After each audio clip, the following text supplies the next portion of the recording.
before we get into any of this, let's go over your background. You do have a very interesting story.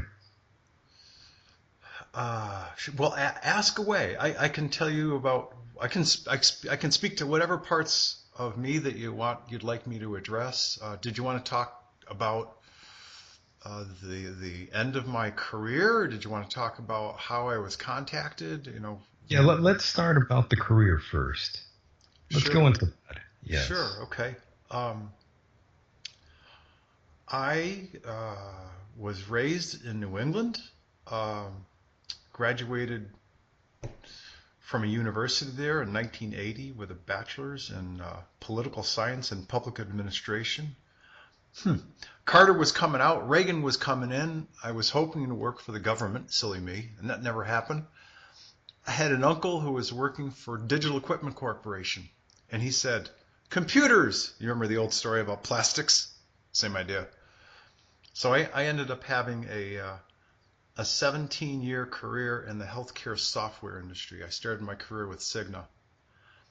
And after 4.5 years there, I worked for a succession of smaller and smaller healthcare software application firms and integrators.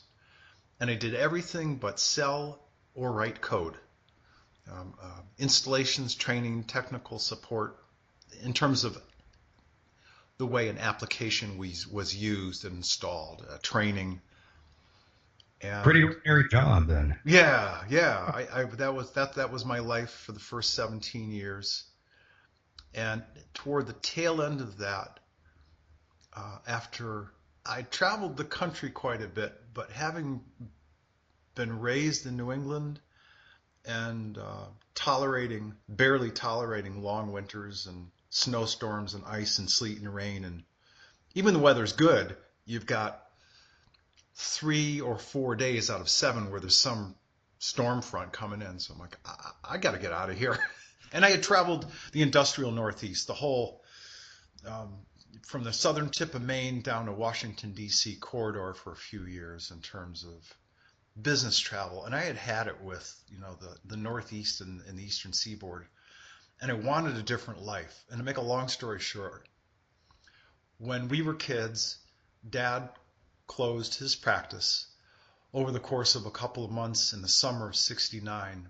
And he piled me, my younger brother, and my youngest sister into what was that time a Chevy Suburban and a trailer. And we went across the country and we explored the American West and the Southwest.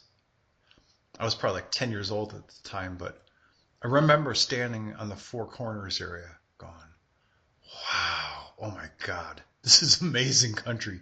I gotta come back here someday. So we fast forward to my somewhat contemporary life in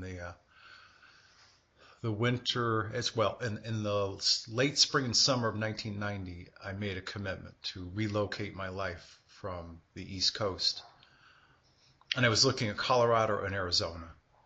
And I set up 15 meetings between Phoenix and Tucson, received two job offers in Phoenix and one in Tucson. And I chose Tucson because of the higher elevation. It was a small city that was a university town, and the people seem nicer, and it's the mountains and the desert is right there.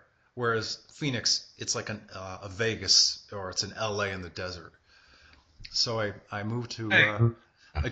moved to Tucson in the winter of '91, and it started a whole series of events in my life that has pretty much made me what I am today.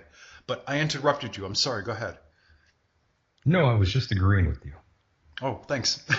Yeah, when I moved here, it was one of those strange situations. I'm like, okay, the desert, the mystique of the desert, the mystique of the Southwest, the sunny, dry climate. Well, I happened to move to Tucson in the winter when they actually had winter. I arrived and it was snowing, albeit lightly, but it was snowing at night. And it's late December. And January, February, March, and April, we either had rain or snow a couple of times. And I was like, you people lie, the weather's lousy here. And I remember one Saturday in March, I had it with being in, because at that time I was still working. I was either consulting in the healthcare software industry or I was working for a couple of healthcare software firms, even locally in the Tucson market. And I was like other people, I was working all week. So I'm like, I got to do something. It's yet another rainy Saturday. And I picked up the Tucson Weekly. Every major city has one of these things. And I immediately went to the back. I'm like, I got to find something to do. Because I'm a guy who likes to get outside, ride my bike, play Yeah, tennis, hike up you're in the, very active. yeah, hike up in the hills. So I flip to the back of the Tucson Weekly and I find this little ad. It says, do you like Star Trek?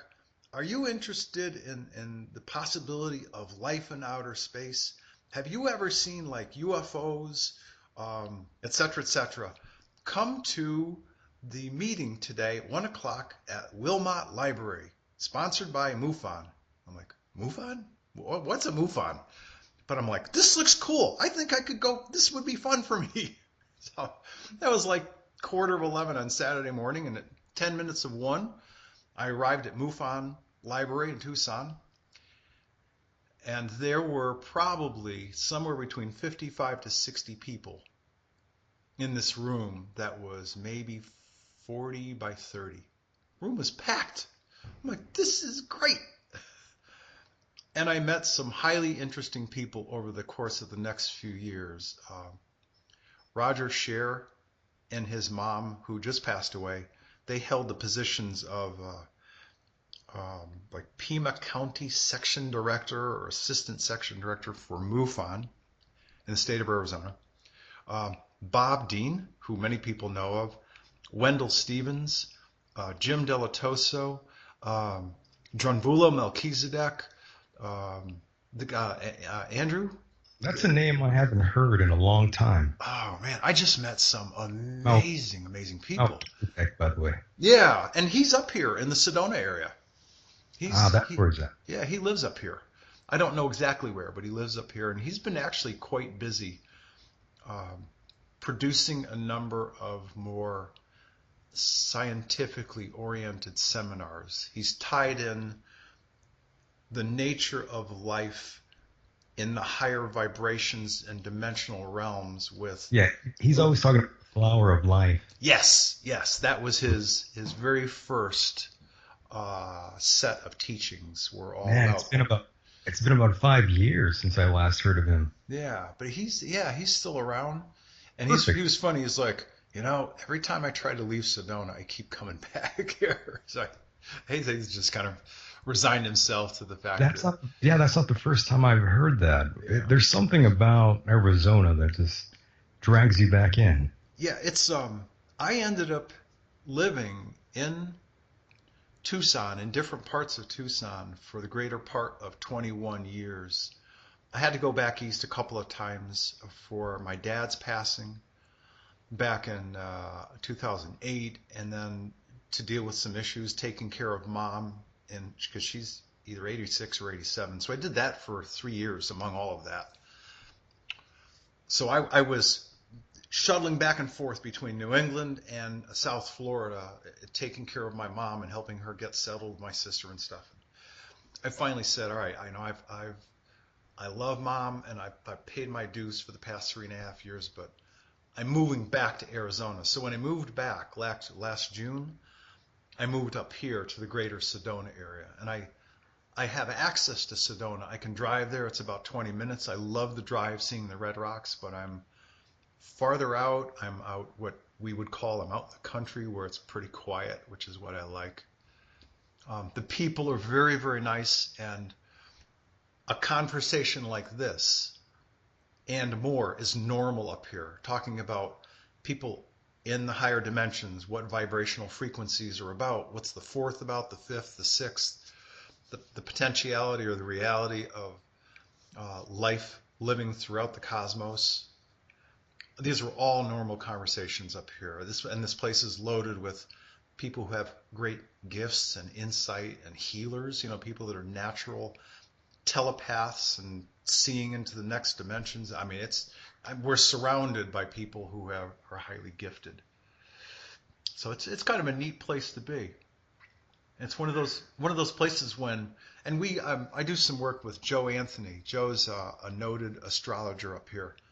Joe's originally from Manhattan, and he moved out to the Phoenix area about 20 years ago, and he's living up here now. He's got an art gallery with a business partner, a good friend of his by the name of Michelle. And so Joe's also an astrologer, and he's like, I love being up here because up here we're all normal. He's like, we can't have these conversations back in the East Coast. I'm like, yeah, I know what you're talking about. So it's just it's a really neat group of people, and of course, when you have a place like Sedona with the stark contrast of the blue sky and the red rock country and 5 million visitors coming through this place, it's interesting. It's Sedona itself has a lot of people. It's very dynamic. I'd prefer not to live there, but it's a great place to go see and experience. Not a fan, huh? Um, Not big enough fan, rather. enough that I like it and I enjoy it to go into it when I want to. Matter of fact, I spent today with a lady friend of mine, and we stopped at a couple of outdoor art exhibitions that were under tents.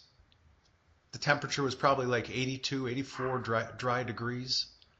That's not too bad. Yeah, no, very, very Too comfortable. bad. And there was Meet the Wolves, literally Wolves, Meet the Wolves um, special event happening at the Poco Diablo Resort. So we went over there. I actually got a chance to take some time off and do some kicking around. So it was I got a day off, which was kind of nice. Yeah, you need that downtime every now and then. Yeah, absolutely. So let's see. So 17 years in the healthcare software industry, brief stint in venture capital, and this was all happening at the point in time when, in 1993, right after I moved to Arizona, I had a number of contact experiences, and so my life direction radically changed. It just shifted then. Yeah, Cool. it certainly did. Yeah, let's go through that. Let's. Do you remember? Was it night or day when you had this event? Yeah, I do. I was actually, I've heard of a few daytime events, as strange as that sounds. yeah. Well, people out here who have contact have physical contact. They have quite literally higher dimensional contact. Now, there are people that are out here who are just sensitive to what's going on, both audibly and visually, into the next vibratory dimension up from ours. And they see people walking around all the time. Most of us may not see them, but they're sort of here in a time, I guess, a shift of our own time space. But in any case, my own experience was quite unique. I was sleeping at around 3:30, 20 of 4 in the morning. In August of 1993, I was living in a condo complex in an N unit up against the Catalina Mountains off of Oracle Road.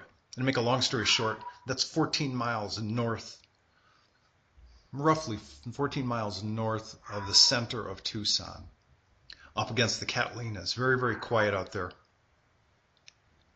And I'm deep in sleep.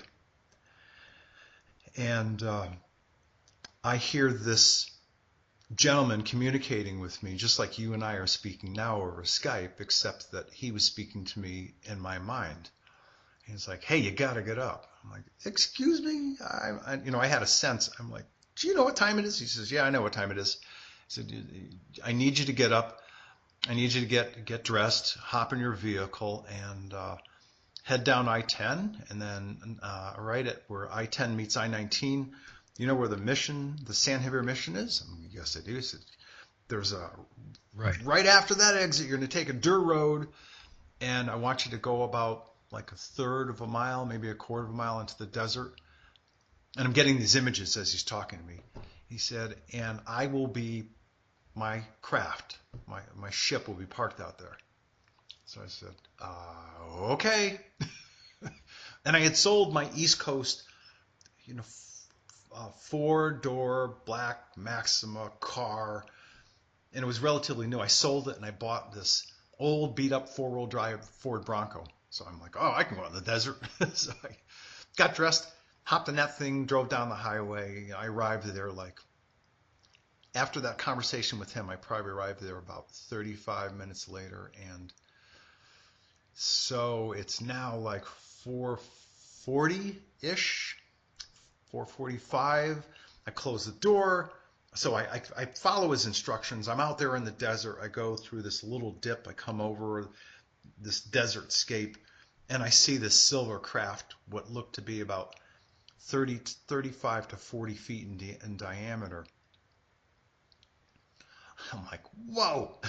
Close the door, hopped out, and I'm standing there next to the door of the Bronco, and I'm waving at him, going, wow, it's great to see you again. What are you doing here? It's so great to see you. And he's like waving at me like, come on, come on. I haven't told the story in a while, but he's like, come on, it's late August. It's still summer here. It's going to be daylight soon. I don't necessarily want people to see you and I in this craft down here as they start their days. I'm like, oh, okay. So I went over to him. He put, this guy's like 7'4". He puts his hand on my shoulder, and he's like, he said, we got to do something. I've got to give you this little pill. And it looked like, I've seen them. I've never taken them, but it looked like a NyQuil gel tab. He said, when you take this pill, it will help to bump up your vibrational rate, because once we get off the planet's surface, we're going to go back in time. And you can't travel as an organic 3D human through time. It would incinerate your body. So we've got to raise your vibrational energy. Now, I tend to think that I did that, and he probably did something to me inside the ship to change the structure of my molecules and cells so that I was no longer organic when we were taking that trip. So he offered you a pill. Yeah. Well, it looked like a little either like crystal green, crystal blue green, like gel caplet. And you didn't think that was slightly questionable? No, because when I saw this guy, I recognized him immediately. Matter of fact, to rewind, when I was having this conversation with him at 4:20 in the morning, like an hour earlier. So you're a kid, you go to school, you have some college buddies. You may not live in the same part of the country, but you're certainly going to remember these guys. If you haven't talked to them in 3 weeks or 3 months, it's like talking to an old brother. Mm-hmm. That was kind of like the experience at some level, even back then in 1993. So you felt like you trusted this guy. Right, exactly. You just, yeah, exactly. That's where I was going with that. I absolutely felt I could trust him.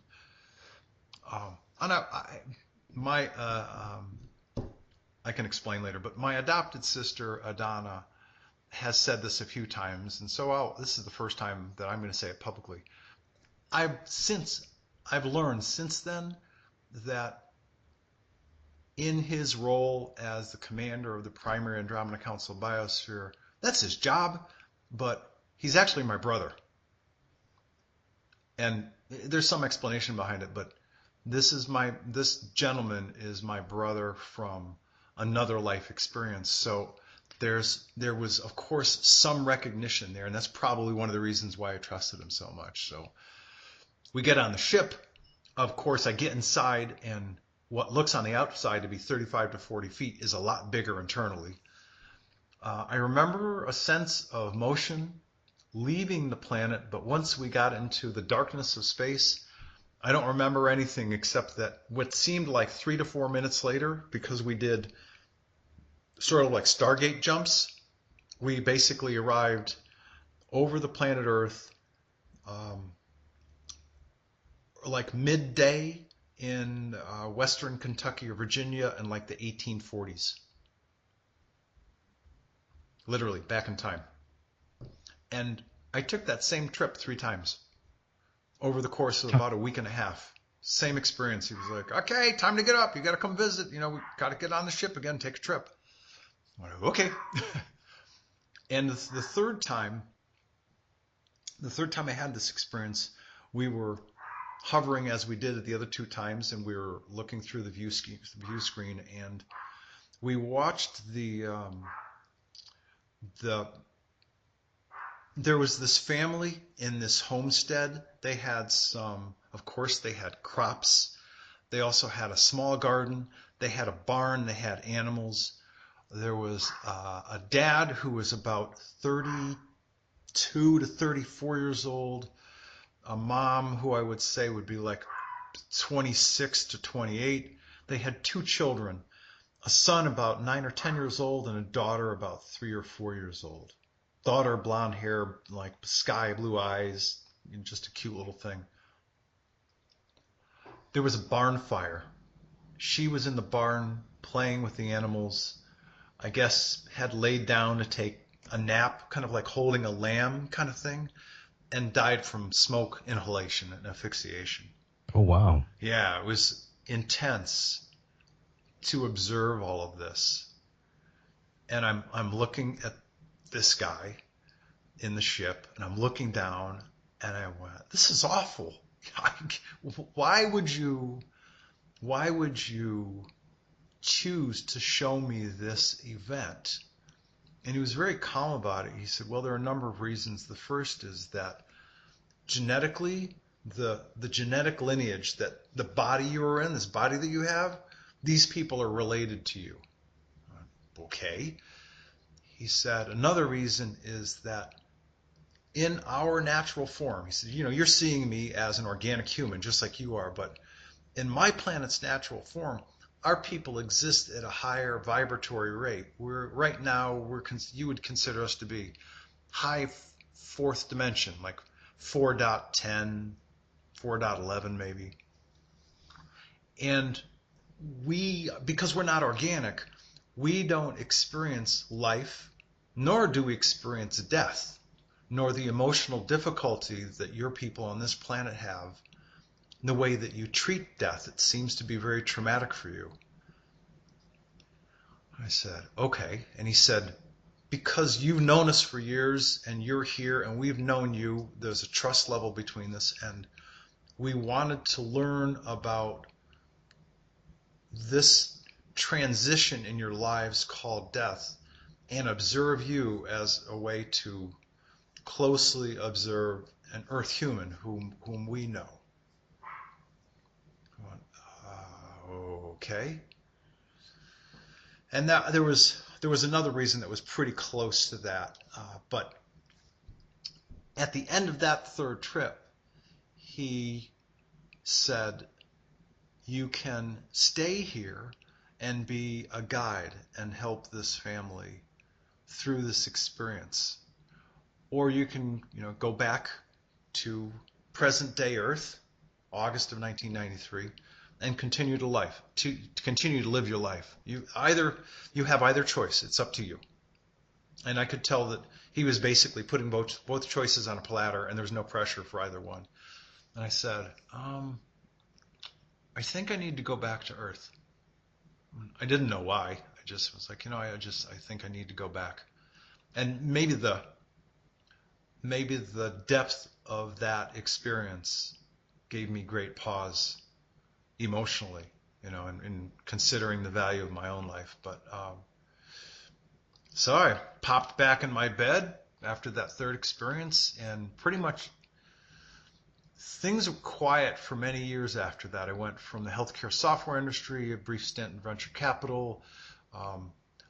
Because of the venture capital work, I ended up doing some collaboration with this international bank, which ended up being the central bank of the Blackfeet Native American Nation, and I worked for them as a chief operating officer for a number of years. So I became essentially an operations and compliance international banker before the whole mess collapsed in 2008. I got out, I think it was in 2007.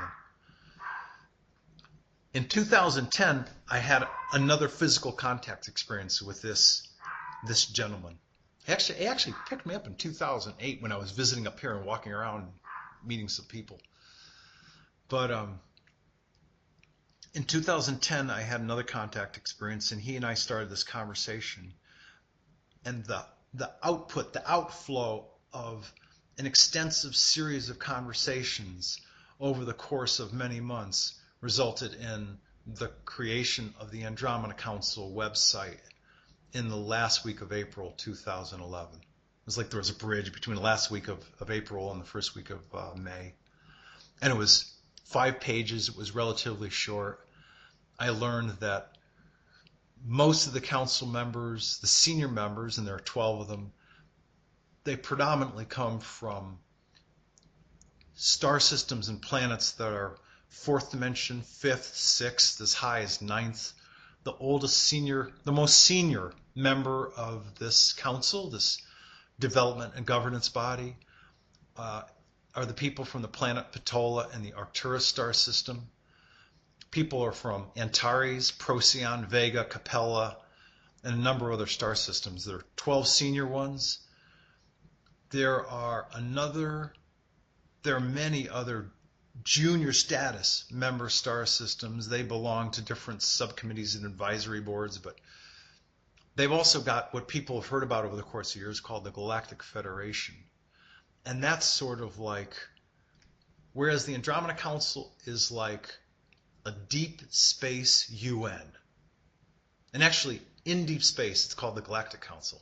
So if the Galactic Council is all about governance and setting trade guidelines and guidelines of cooperation and collaboration between species and races and sharing of resources and cultural activities, etc., the Galactic Federation is their sort of day-to-day management company that facilitates all the guidelines that have been implemented. And there's 140 star systems with 300 planets that are members of that whole thing.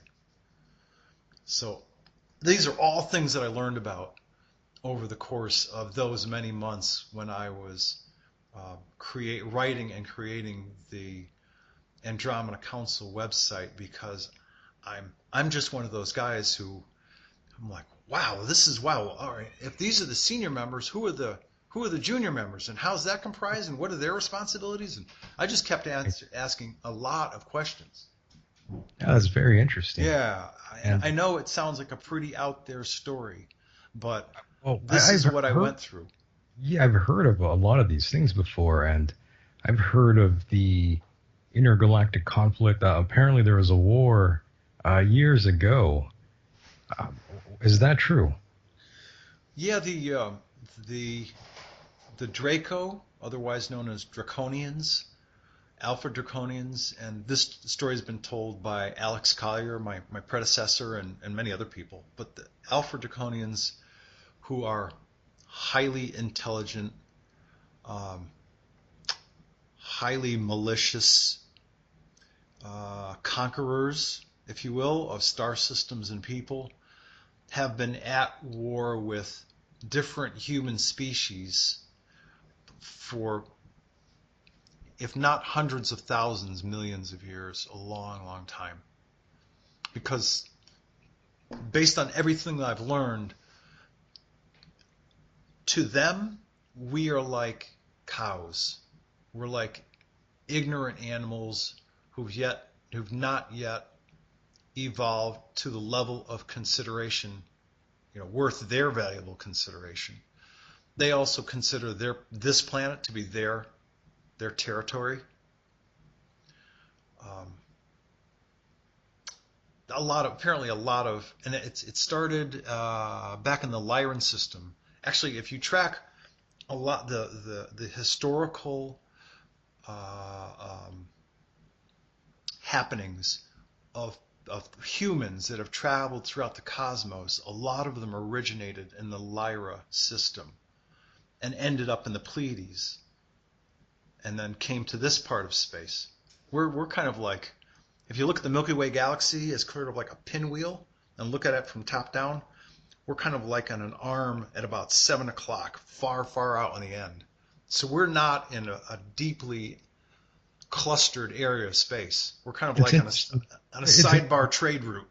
Right. And it's interesting you say that. The late Carl Sagan estimated that the Milky Way galaxy alone may have housed, I believe, 250 billion stars. And he believed, I believe, 1 million of those may host planets just like ours. Yeah. Not only that, and I was blessed during my time in Tucson. I was blessed, as I mentioned, to meet guys like Bob Dean and Drunvulo, and I also met in quite a few conversations with Wendell Stevens, incredible investigator. He was a retired lieutenant colonel who worked for um, Project Ptarmigan. This is early after World War II. He was flying reconnaissance flights over the Alaska, the North Pole, and they were told to, at that time it was film, they were told to film any anomalous activities, code words for UFOs. you know. And so basically they would deliver the canisters to some of the people in the early investigation part of the services, whether it was Air Force or the Army. He happened to be in the Air Force.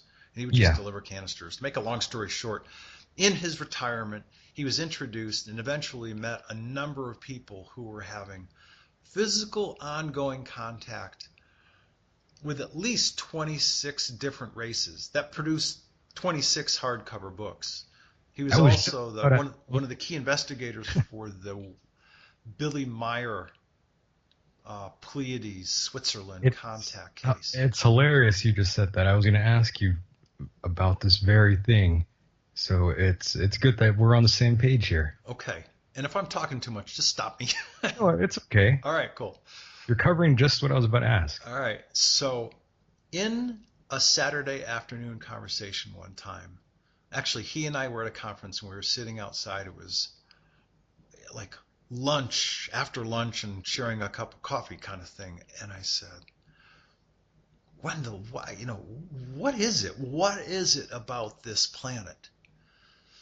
Because if I'm going to ask anybody, it might as well be you because you've written at least 26 hardcover books, including the Billy Meyer case, about Earth people who are having contact with different extraterrestrial races. So, what is it about Earth? Why are they visiting here so much?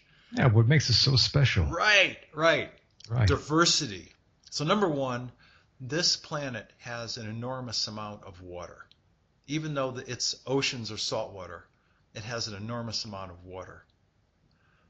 It's not that usual to have this much water on a planet. Secondarily, he said, diversity of life. He said, this planet we live on was purposefully terraformed. And he said, as an example, he said, think about the great redwoods and the sequoias. They're not from this planet. They were brought here. I went, okay. I've learned since then that grapes, of course, that people make wine out of. They're not from here. Grapes are not from here. Grapes come Really? from the Cassiopeia system. They were brought here. There are all sorts of animals that were brought here. He said, think of the level of diversity simply in the insect kingdom, and then think about fish, plants, animals, shrubs, trees. I was like, wow. He said, this planet was meant to be a repository of life. And therefore, there are people visiting from star systems all across the cosmos that come here to take and replenish what goes extinct on their planet or some of what they need because of the huge diversity. It was meant to be a laboratory planet. And he said, now take a look at all of the different humans on this world. He said, most planets have one or maybe two races, tops. He said, this place is like a far outpost that many races who've been traveling the stars for years colonized. So it's no surprise that people who we call Africans, they're not from Africa. They came from the Sirius star system. people that we call red man or Native Americans. They first arrived in the area of Lemuria, traveled all through Asia, and arrived in North America like around 50,000 years ago. They're from the Pleiades. And the story went on and on. There's like at least 6 or 7 different specific human races who colonized this world. Vice Chairwoman Tanya of the Andromeda Council, Galactic Council, her people landed in the Skagerrak Strait, which is a body of water, which now has a body of water over it, just south of what today we call Norway and Sweden. Her people were 6'8", 7 feet tall, 7'2" on average. The women were generally like 6'6", 6'8". They're big people. Right? Blonde hair, crystal blue eyes, crystal green eyes, and when they get older, their blonde hair goes white. They stay blonde their whole lives. Those are the Norse gods of old. Because when they arrived, there were little people there, 4'8", 4'9", 5'1", 5'2", and they had to be very careful the way that they interacted with and if you will, mixed with the people in that area because they were technologically so far behind the people that came from the Miroc star system, these tall, 6 foot plus 7 foot blonde haired people. And these are just some of the stories that, I mean, there's some information that I learned, but some of the same information that Wendell shared with me explained why this is such a fascinating place for so many races that are and have traveled here and continue to travel here. It's because of the great diversity of life, at least from an organic perspective. Certainly, and I've always wondered about the race, the gray race, rather. Are they organic forms or are they some sort of part of machine? Seems like there's been stories of both going around for so many years. Yeah, I've not heard the machine reference, but what I have heard is the following. And my own people, my contact people with the council, because I asked them about these people one time. Yeah, it just seems like they are the most common seen amongst those who have been abducted or taken away somewhere. Yeah. All right, so here we go. There's a group of people highly evolved over the course of millennia who were originally from the Zeta Reticuli star system. Matter of fact, Wendell even wrote a book about these people. And their whole focus was on knowledge and intelligence and learning. And to a great degree, they focused so much on that way of life that they mitigated their interest in passion and love and emotions. And also, because it was sort of like singular breeding, they had pretty much come to the life cycle of their race. So, and you probably heard some version of the story, but they were allowed to come to this planet and take some seed, take some ovum, seed from men, ovum from women, and start a hybridization program to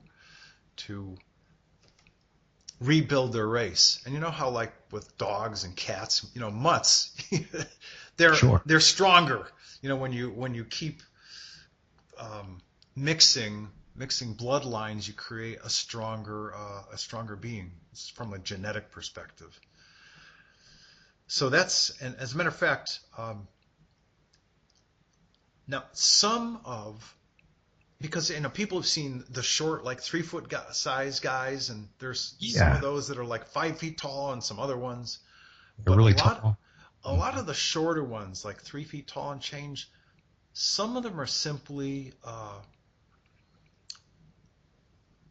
like they have these very gentle, sort of like shark, as in a shark in the ocean, shark-like cartilage skin bodies that are organic, and they're synthetic, and they some of them have, if you will, just intelligence, and all they are instruction taking organic robots as a way to describe how they function.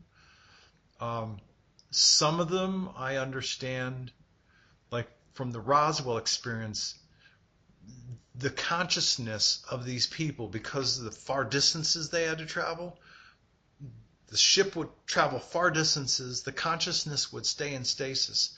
Before arriving in this system, they would grow one of these bodies, and then the consciousness would enter one of these bodies temporarily, so they could experience life and uh, uh, um, interact with Earth people. And some of these people have been around for a long, long time. So there are a variety of races, like people from the Zeta Reticuli star system, and then there's also ones that left that star system and went out and explored, and some of them partnered up with the reptilians, and they sort of became the reptilians' gophers, for lack of a better term. It's my understanding that they thought the relationship between the reptilians was going to be equitable, and they ended up being their slave boys and gophers, which is why you may have heard about or seen different artistic renderings of these little kind of like gray-like creatures with an emblem on a badge and a uniform, and it's got a circle and maybe like a stick with a caduceus in the middle of it. So you'd see this line and a reptilian wrapped around it. They were part of some kind of reptilian organization. Yeah, it seems So like the reptilians are always the most, uh, I guess you could say, evil to some degree. yeah, and there's when Alex Collier was talking about these guys years and years ago, when David Icke or Ike, depending on the pronunciation, was talking about these guys years ago, nobody was listening. Um, Yeah, it's very popular now. yeah, it sure is. I reported on the attack, destruction, elimination, shuttering, closing down of, I think it ended up being about 6 of the 15 major undersea reptilian bases between late 2011 and throughout 2012. And there were tens of thousands of reptilians that were technical workers, advisors, family members, engineers, operations people, etc., and of course soldiers, as well as some of their what we would call, generals or colonels, the high level guys that were captured. And by the way, does this faction still exist today? These reptilians, are they behind anything here Yeah, in they our are. is It's that possible? yeah, and you know what? I admit, matter of fact, I was having a conversation with Roger Scher, who became a buddy of mine back in 91, 92, 93, 94 when I first moved to Tucson. And we watched and heard David Icke speak. And I think it was either 93 or 94. And I looked at Roger, I'm like, Roger, flesh-eating reptilians, they've been running this planet and the power structure of this planet for years. Are you kidding me? I'm not saying that today because of what I've learned. Um, they've been traveling the cosmos for years. It's my understanding that they are fourth dimensional beings that are stuck in an evolutionary loop. They're very arrogant, self-centered, self-motivated, and they can choose to either uh, manage an organic human form and enter it And when they do, they become very voracious. Their appetites are like any other. And the best equation I can use is, when we were kids and we were at school, we were taught about dinosaurs. Sure. Dinosaurs were reptiles who roamed prehistoric Earth in the swamps, and some ate plants and palms and ferns and seaweed kind of stuff. And others were raptors, Tyrannosaurus X and flying raptors. Reptilians, Draco reptilians, and others like them are meat-eating reptilians. And when they take or control an organic form, like the bodies that we have, their senses come back very strongly. And when they need to feed, they need to feed. When they're not in organic form, energetically, they like to feed off of the pheromones and the chemicals that are generated by the human form when we are afraid, when we're angry, when we're confused, when we're anxious. And I'm glad we're talking about this out in the open, because all of the stories about satanic rituals and pedophilia, all this, when you boil it down, okay, go ahead. Sorry. Is about people, humans, and or human hybrids, humans who are serving some level of reptilian masters that are still on planet. And just for the record, the number is about 120. There's about 70 of them deep underground that are pure reptilian, and about 50 some odd that are cosmic human reptilian organic hybrids that are in the top positions of planetary global power. Politics, religions, healthcare, pharmaceuticals, corporate world, all at the top, and you wouldn't know who they are. It is the purpose, if you will, to literally feed a voracious reptilian appetite when it needs the energetic, if you will, juice, the energetic pheromones of anxiety and fear and terror. And so what happens is people terrorize children, people sexualize and terrorize children and women, and then they terrorize them some more. And so these people have been consumed, and their terror, their fear, the energy of that fear has also been consumed by the reptilians that are pretty much staying in a higher, though low, fourth dimensional vibratory form.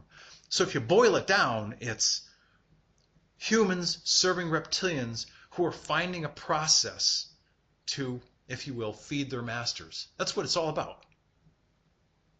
If you boil it down to its essence, that's what it's all about. And so when the last remaining reptilians are finally eliminated off this planet, and when those humans who are still here that have been serving them either are rehabilitated, or they leave, or they choose self-execution, whatever it is, and the reptilians are gone, this planet, for the first time in who knows how long, will be left to the humans. It'll be left to us to evolve on our own without being manipulated, without being broadcast highly agitated signals, without being made to war against each other. A lot of this stuff, if you look at all of it like from the outside looking in, you can go, okay, infighting, war, it's all about anger and fear and trepidation and anxiety, which is all stuff that energetically the reptilians like to eat. So what do you keep going? War. When you boil it down, it's pretty simple. It's a sick process, but when you boil down the process of what it is, that's what it is. When you take away the demonization of it, when you take away all the religious overtones, because they're, the whole satanic worship. If you've ever seen, like, one of the images of Satan is sort of like this reptilian goat kind of looking thing with horns. Yeah, I know it's this is kind of out there stuff, but not quite, not on here, not on well, this program. yeah, well, it's not everyday conversation, that's for sure. But It's true. as I've been exposed to this information over the course of many years, this is what I've come to understand, is that I, I can understand this cycle. They want to keep controlling, manipulating, and abusing the beings on this planet simply for their own self-sustaining purposes. And they feel like this planet and all of us are their territory anyway, so why not? We kill cows and goats and consume them as food. They don't feel any different about us. We feel differently about it, but they don't. So it's been a long time coming, that this process of cleanup. And there were probably more bases, but there were 15 major undersea bases. And there's a map on the Andromeda Council website. There's a web link there called Reptilian Undersea Bases. The people can go, they can see the maps, they can see the locations of where the bases were, of literally tens of thousands of reptilians that were on this planet, basically running their day-to-day operations day in and day out, helping to promote and perpetuate their own species as the master controlling race on this planet. Long, You know, long time. And so now you've got basically 120 or less, and only 70 of them are pure, and they're deep underground. People will never see them until when they finally come out. There's going to be some kind of final confrontation in the coming years. I don't know right. exactly when, but that's going to happen. There's been a lot of talk about disclosure the past several months. I'm sure you're aware of that. The proverbial line in the sand has been drawn, and not only in the political field, but of course those in the alien and the UFO circles. Lots of fighting going on between lots of individuals out there. Lots of in-house fighting going on. Uh, yes, there is. When Corey Good speaks uh, to his knowledge about the Alliance and or the secret space programs, Correct. some, and Corey knows about this in far greater detail than I do. Now, having said that, some of those groups had served their own agenda in terms of, okay, we're on here on Earth, we've acquired certain technologies, there are certain people that run this planet that report to other folks, like reptilians or otherwise. And a bunch of those people have their own agenda. Nobody, up until recently, before Corey Good, nobody knew that there was a space fleet pretty much being run by the Marines. That we've been doing, that certain people in positions of power on this planet have been funding space off-planet operations and trading with a number of worlds for many, many years. And that NASA is just a front for a space program that's been going on for years, and they're not using rockets. They're using technology that may be thousands of years old, but it's still way ahead of anything that we have. Been going on for years. But some of those groups have conflicting goals and interests.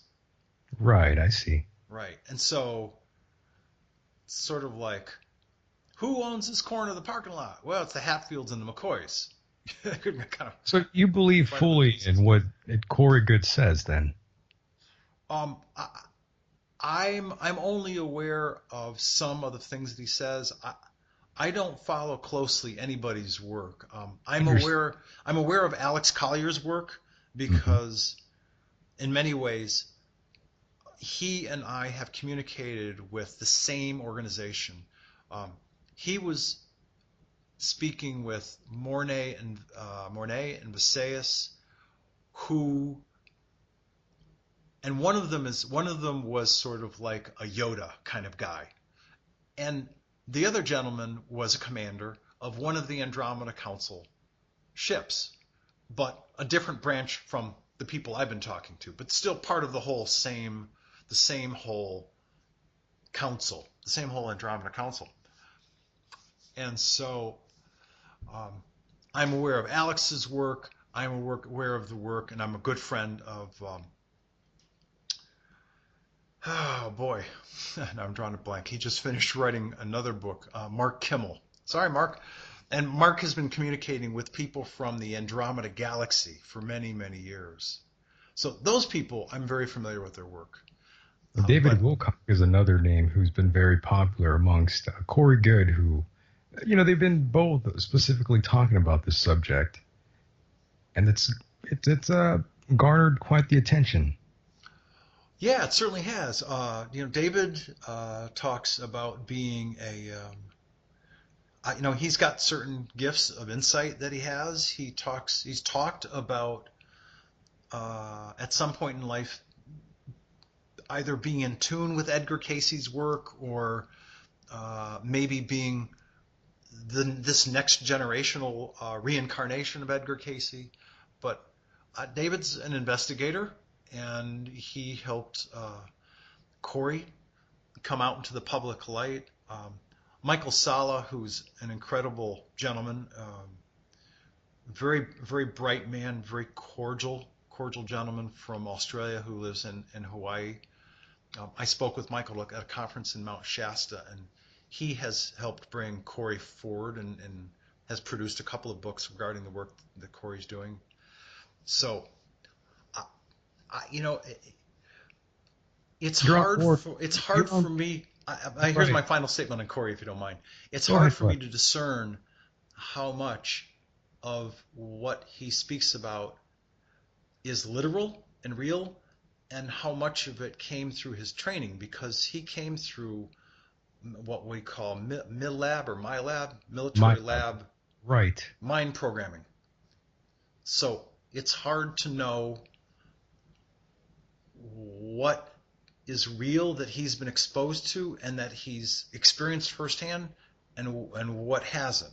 But yeah, I'm glad you brought that up, because there are, well, from what I've read and been told, I'm not exactly sure if this is a fact or not, but some of these experiences happened when certain branches of government try and do something like an MK Ultra project sort of situation, and you're involved in one of these programs, and sometimes they implant these false memories, and sometimes these people think they're being abducted. Right. It's hard to say. Yeah, I've had experiences where, and I've had some out of body experiences, where the soul fractal that animates this body and the intelligence that animates this body. I don't meditate a lot, but I meditate a little bit, and or before I go to sleep, I do some deep breathing, and I've left this body a few times. And sure, so you've got some understanding of astral projection. Right, and I've been on the Andromeda Council primary biosphere. I've both in this physical body form and in my spirit essence fractal form. I've been up there, and I've met different races of people, and I've sat in council chambers, and I've watched these meetings of all of these diplomats and ambassadors from these different star systems. And I've actually got what I think is a pretty funny story. I haven't told it in a long time, but it'll give you the sense that whether they're fourth dimensional, fifth, or otherwise, these people are people, and they still have a sense of humor. I was with Azar, who's the chief medical officer for 6 of the 12 biospheres. And for the record, in this area of space, there are 9 council biospheres that ring and provide a protective energetic bubble around this solar system. There are another 3 that are in and around Earth and the Sun, providing an energetic bubble of protection in our area of space, because the cleanup has been going on for a while. And in one of my visits to the primary Andromeda Council biosphere, which is like the size of Jupiter, basically, um, I was being given a tour in the residential area of some of these different beings. So there's Azar, the chief medical officer, and vice chairwoman Tanya, with whom I'm a good friends to both of them. And when you look at these women, one would look to be a Native American girl in her mid-30s, attractive young woman with dark hair. That would be Azar. Vice chairwoman Tanya, she's from the Miroc star system. She essentially looks like Charlize Theron. Blonde hair, blue-green eyes. Her people are the Norse, the people of Norway and Sweden. So, well, they're giving me this tour, and apparently they had introduced me to, I don't know, it was like 10 or 11 different races of people on this particular, what I would consider to be a weekend day. There were no formal meetings going on. They wanted to reintroduce me to some people. And I got through the first 10 or 11 people pretty well. And I'm being introduced to humanoids of different sizes and shapes and color and hair and all this other stuff. And number 11, they're like, okay, time to go meet whoever this guy was. And he's from this star system and he's a diplomat. Okay. So I walk up to the door and there was like this little glass, sort of like 9 to 10 inches wide by about 5 inches high. And I looked in and I went, bah! I went, slimy worm guy. And I went running down a hall screaming. And basically what I saw was, if you ever watched Star Wars, I saw essentially Jabba the Hutt, but about a third of the size. I'd never seen anything like that in my life. It freaked me out. Would have freaked anyone out. Yeah.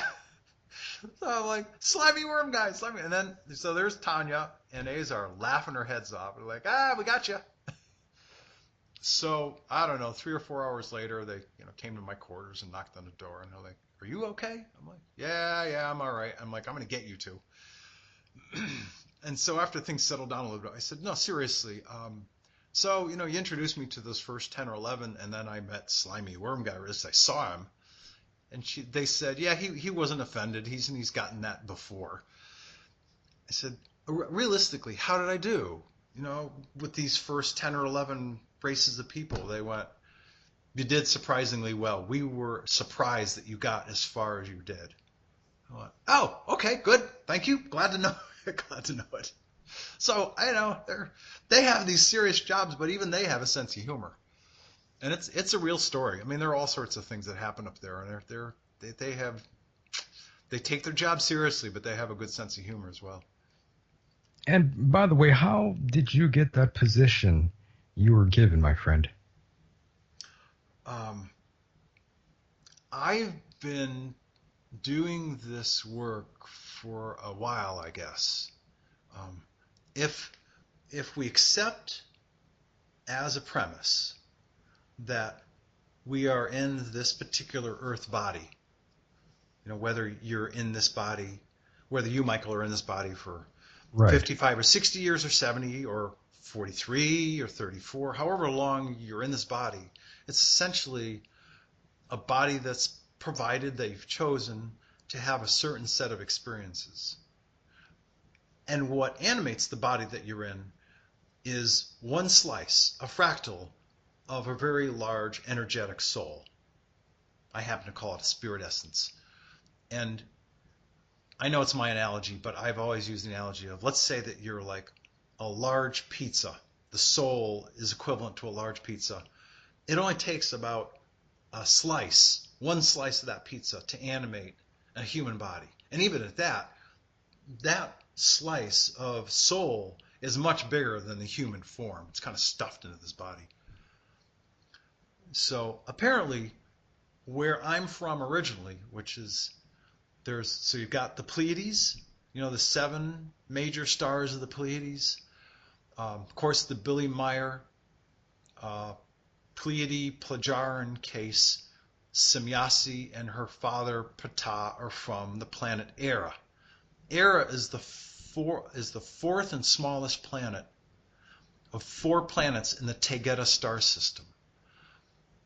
I'm from my soul essence. My soul essence is from a planet called Dakota. Dakota is the genesis planet of the Dakota, Lakota, Nakota, Comanche, Apache, Cherokee, and a whole bunch of other Native Americans from the western U.S. I'm from my soul essence, not this body, but my soul essence is from this planet.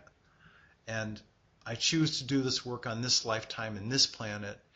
And when I'm not in this body, I do a lot of this collaborative work on the Andromeda Council biosphere, and I visit other people on other worlds, and I do other collaborative work as sort of a liaison.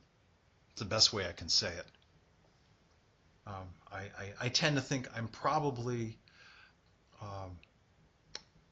I've always had a gift for communication. And I think I'm probably an equally good communicator in whatever realm or job that I have. So they use me as a liaison to speak on the council's behalf to any number of races of people. So to try and answer your question, here's the short answer. I understand that most of the people here on Earth, and when I say people, I'm now talking about souls that are in human bodies.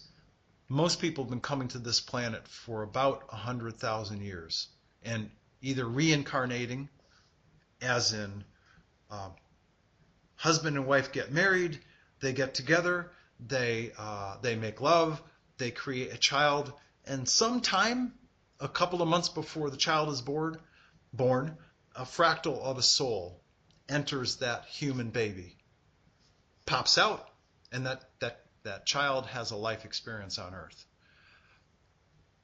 It's my understanding that people have been coming to this planet through that method primarily for about 100,000 years as we would measure time. And they teased me about this one. They said, you've only been coming to this planet for about 75,000 years. You needed more training. I'm like, all right, thanks, guys. More training, wow. Yeah, I'm like, all right, fine, whatever. So apparently, I've been coming to this planet for about 75,000 years, living different life experiences. I'm aware of being sort of like, I see myself in like really brightly colored, like satin-ish clothing, like Bali, Thailand. I know that I've had 2 lives as a Lakota warrior, one as a Dakota with a D. I was a Hopi medicine man.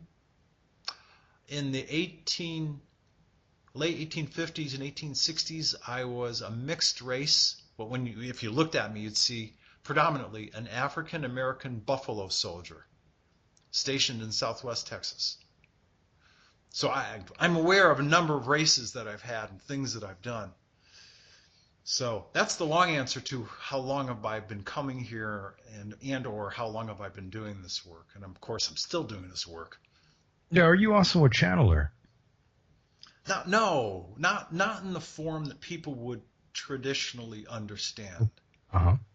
You know, where, at least the way I describe it, somebody goes through some kind of subtle shift and they go, this is Metatron, and I'm speaking to you from this place, and I have a message for... I don't do that at all. I mean, I have conversations with the people I'm talking to. When I need some more detail about some of the information I'm learning, I turn to my longtime friend, adopted sister Adana, who is a completely conscious, wide-open telepath. And if I need some extra details, I'll ask her. But primarily, it's just communication. Oh, I see. So yeah. the website is the way that I've conveyed the knowledge that I've learned. And the increasingly long pages on the website and the interviews that I've participated in is how I share the information that I've learned. So to answer your question, no, I don't allow people to speak through me, and I choose not to have people speak through me as a quote-unquote channel would do. I don't really get too deeply involved with channeling either. However, I also admit that specific information does come through to people in unexplainable ways, really. Yeah, I remember doing some initial work on the Andromeda Council website and writing this piece of information. And I finished like 3 or 4 paragraphs. I went, period, and so it shall be, and so it is. And I went, wow, that's weird. I don't talk like that. And then I read what I wrote. I'm like, how did I know that? Yes. So I'll have these moments when I'm writing, and I know that I'm writing because I've learned something in what we might call the sleep state when I'm somewhere else doing work on one of the biospheres, and I've taken that work back with me. So I have a lot of those instances of I know what I know. I can't always tell you exactly how I got information or why I got it, but I know that this is accurate. I have a You lot of seem to, that going on. you seem to have downloads then. Yeah, I do. Yeah, I do have a Seems, lot of downloads. Yeah, yeah, that's what I'm yeah, getting at you. yeah. I do have a lot of downloads, but I do a lot of traveling. Yeah, in what people will call the sleep state. When my body's down here, I'm up there doing a lot of work. Yeah, So it's I was gonna say, it seems like that's what you do often then. Well, we all do, except most of us never remember it. probably, yeah, yeah. And I need to acknowledge and provide credit where credit is due because my longtime friend and adopted sister Donna is such an open channel, an open telepath. Her work is starancestry.com. She basically tells people, all right, you're from the Sirius A star system. This is your name while you're there. You are fifth dimensional. You predominantly do this when you're working in outer space. Her information is amazing. But she's helped with some of the detail of my work. But it's been an amazing ride of 7 years of this continued work, and I've only been doing the deep disclosure. Yeah, tell me about that. Yeah, yeah. I was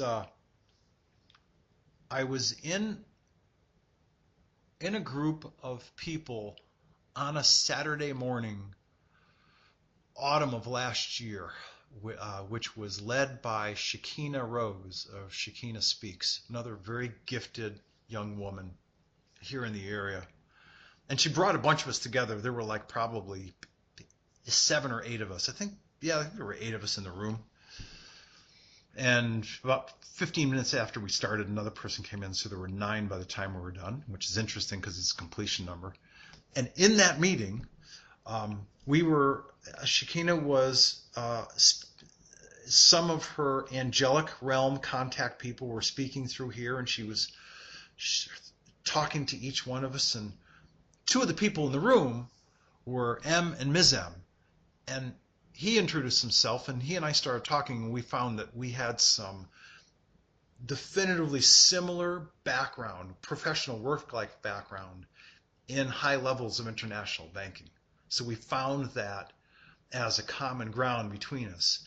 And then, of course, we started to talk about what it is to be, if you will, awake and aware, and to live a life that is more awake and aware of what happens in the spiritual realms and how that affects us as humans on a day-to-day basis. So we started that conversation. And so we had stayed in touch. And X number of months ago, I guess 2 months ago, we were talking, and he approached me and he said, it's about time. There's some things that we've been working on for a long time. There are things that are starting to come to fruition. And we need to trust somebody that we believe we can trust and think we can trust to help us get this information out. Would you interview us? I went, yeah, sure, not a problem. And so So, that's and what started the series. that's how it happened. Yeah, Ah, yeah, that's how it happened. And it's convenient because we live about 20 minutes from each other. So they've come here a couple times. I've gone to their place a couple times, and we sit down and we have these conversations, and I record them, and then I put a front end and a back end on with music, and out it goes. yeah, it seems to be really popular, this Deep Disclosure series that you're doing. Yeah, they've done a really good job of giving people who are highly interested in what's going on at this moment in time regarding all of the changes that are essentially in the alternative media and in the undercurrent of what's really going on. And M made a really good statement in this segment 4, and he said, hey, listen, if you're interested in not buying, I'm paraphrasing here, he said, if you're interested in not buying the same old story, but you're really interested in the facts and the truth of what's going on underneath the mainstream media story, we'll continue to share as much as we can with all of you, without jeopardizing the people that we report to, without jeopardizing the operations that are going on right now. So there's more information that they'll be able to reveal after some of the things that are being worked on right now have been accomplished. Because that's when some political people have gotten in trouble. They'll go, okay, you group of people, this is what we're not going to allow you to do. This is what we're going to do to come get you. And they've blown the operation because they've told their adversary what they're going to do. And they're, with M and Miss M, they're trying their best to reveal as much as they can without revealing the specifics of what they're doing. And Yeah, when I first heard of these two guests that you've been bringing on, I kept wondering, who are these people? Yeah, and they're his father helped to write the software that was used to not only run some of the three-letter agencies, but also to run some of the global banking system wire work. The FedWire, SWIFT as well. SWIFT is a global approval and or debiting, crediting money system. But both M and his dad were responsible at a high level reporting to the CIA in the early days of when banking started to be electronic global commerce. First his dad, then him. And so he's got some pretty considerable insight into how those operations work. And now, of course, there are, if we were having this conversation 6 or 7 years ago or 8 years ago, I'd be like, I'm not going to be talking to this guy, because back then a lot of the CIA was still co-opted. Today there are a number of them at a very, very high level who have switched sides, and they're now under what people generically call the white hats or the white knights. And there's some of these people that are still active and some that are retired that are making difficult decisions to help free the people of Earth. And when I say that, we're talking about essentially all the developed societies.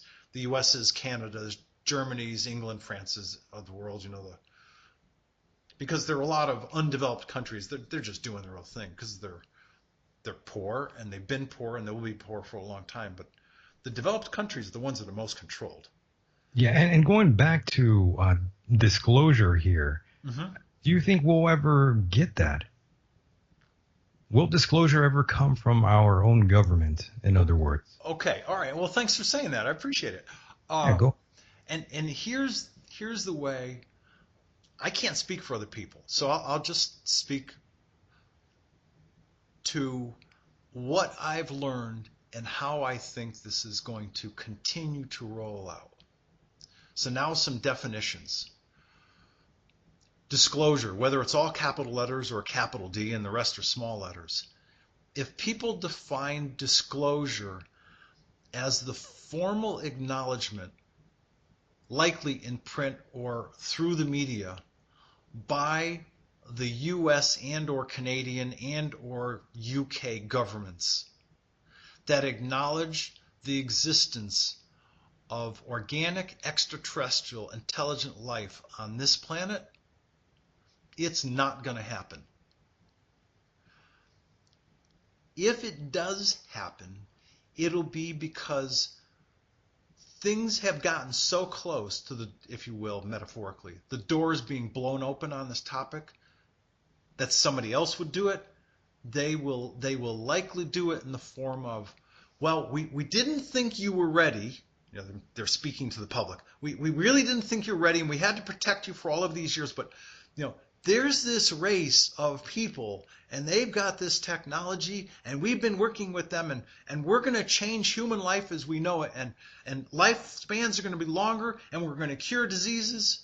Watch out, because that will actually be like the false flag, the sort of the beginning of the end of, and it's actually a good thing because that'll be the beginning of the end of occupied Earth. Because and they'll look like the tall, beautiful, blonde Pleiadians who will help save the humans. They won't be. They'll be cosmically engineered genetic reptilians. The first reveal, when it happens, will not be good guys. That's what I've been told. And the moment that excuse me, the moment that all of the reptilians finally leave this planet will likely be when there's an actual either overt power grab by them of one or more governments, or there's some kind of staged alien attack. Well, why will it be staged? Well, it'll be staged because they're not coming in from deep space or outer space. They're not coming in from just outside of Earth space. These ships have been on our planet, shared by the reptilians with some of the, if you will, dark night, dark force, different space program entities for years. They've been here for a long time.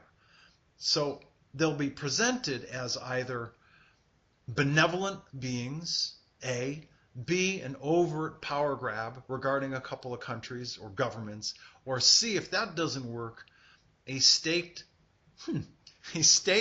fake alien invasion. Well, but they may be aliens, but they've been here for a long time. They're not coming from deep space. That's how I see it unfold. I don't see the U.S. government or Canadian government or British government or German government going, yes, they've been here for a long time, and we're going to introduce them to you. Yeah. I don't see it happening, that they're not, because then they would be acknowledging years and years and years of lies. Right. And that's a no-win position. I mean, As long as they're sitting at the card table going, nope, UFOs don't exist, aliens don't exist. They're holding those cards. Even if they're bluffing, they still hold those cards. Yes, I don't trust them myself. I really have a hard time believing them. Yeah, it's. I have a hard time believing anyone. Well, that's. I'm quite skeptical. Healthy skepticism is a wise thing to have. It really is. You must learn how to discern. It's very important. Yeah, absolutely. And in all of my years of this work, I've changed as a man. I've grown as a man. I have taken that. I've chosen that path of taking a mind that works pretty well. I'm pretty analytical. I think I'm reasonably smart. I think so. But I have, and I'll quote this experience that a really great teacher, someone I consider to be a great teacher, Gary Zukav, Zukav. Yes. And I actually watched this conversation. I happened to do some studying and inner growth work on my own with a gentleman who was a student, a one-on-one student of Gary Zukav's. Now, having said that, I happened to catch an Oprah show back in the 90s, mid-90s. Gary and Oprah were talking, and Gary told this story that's sort of followed like this. He said, this is Gary talking. I was like in my mid-30s. I was just starting my own growth. I was having problems with my career and my marriage and my work life.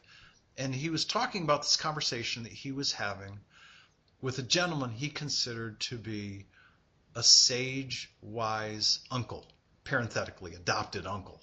Yeah. This man happened to be, I don't know if he was a medicine man, but he was a very sage and wise Native American. By the way, Gary's another name I haven't heard in a while. Yeah, great Well, not teacher. Gary, but his last name, that's Yeah, just, Zukov. Yeah, you great don't teacher. deserve that. And he said this man paused and he looked at him and he took his index finger and he stuck it out and he pointed to Gary's forehead and he touched it. And he said, "My son, the greatest journey you will take is from here." And he moved his index finger down to his heart. He placed his hands on his heart and he said, "To here." He said, when you make that journey and you start living from your heart, that's when you will essentially become a true man. That's when you will begin your journey of becoming a real human being. And I was astounded at watching that. I thought that was extremely profound. Wise words. Yeah. And I don't know about your own specific life experience, but I've talked to a number of guys, at least the ones that are friends of mine that are in their 50s now, and they all, and as well as some female friends, and they all say, yeah, in my early 30s, that's when I started my real growth into sort of unfolding and becoming the person that I am today. Oh, I agree. And by the way, Gary looks kind of like George Bush Jr. Yeah, a little bit. I always thought, yeah. Yeah, a little bit. Yeah, certainly as he's aged, He's got that gleam in his eye too. Yeah, well, he's got that twinkle. Yeah, he certainly does. Yeah. Have you talked to Gary, by the way? I haven't. No. You never try to reach out? No, I did. I spoke with his manager once, or somebody I was told was his manager, and asked him to speak at one of the conferences I was producing. Ah, okay. And that manager said, yes, Gary would consider it. He's booked solid right now for the next year, but reach back out to us. I actually had the same response from Steve Jobs while Steve was still alive. Steve was excited to talk to me. We had an incredible conversation over about 15, 17 minutes. Oh, he wow. was like, man, he said, if I was free on that weekend, I would come. He's like, but I can't. He's like, I made this commitment a long time ago. I can't back out on it. But you're doing some great work. I'm like, oh, so thanks, Steve. You knew Steve Jobs? Well, over the course of one conversation, I got past. But at that day, I was still in my work career. I was still in the computer industry, and so yeah, you're still doing that gig. Yeah, I was still doing that gig, and then I was chief operating officer of a firm, so I was at the level that I could pick up the phone, introduce myself over the phone, let the person know that I was also producing these spiritually advanced, uplifting conferences, and that I thought Steve would be a great addition. And his secretary said, "Mister, let me put him through to you."